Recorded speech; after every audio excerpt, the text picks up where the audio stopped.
Bienvenidos a Negocios Rentables FX. Te mostramos los pasos para elaborar un presupuesto familiar general. En nuestra página web negociosrentablesfx.com, sección presupuesto, podrás ampliar con detalle los pasos para elaborar un presupuesto general. Los gastos del hogar es uno de los sectores más altos en la economía de la familia, a la que los integrantes aportan, por lo que se convierte en una parte inevitable que contrae gastos y que es necesario cuidar. Por ello, su presupuesto familiar nos permite proyectar aspectos económicos de ingresos y egresos de forma eficiente y organizada. Paso 1. Usa una herramienta para calcular como Microsoft Excel, la cual es sencilla de utilizar y gratuita. Paso 2.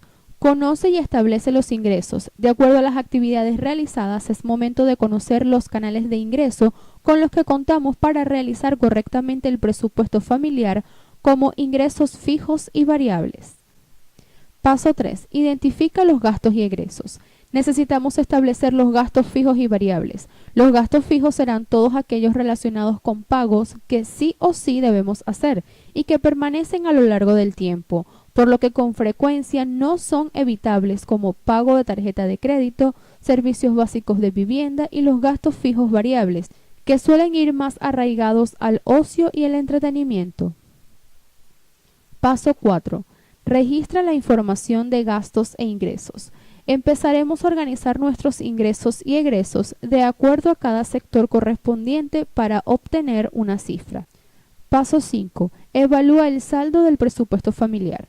Una vez tengas las cifras correspondientes al total de gastos y al total de ingresos, lo que debemos hacer es restar los gastos a la totalidad de ingresos para observar nuestra economía general a la parte financiera de la familia.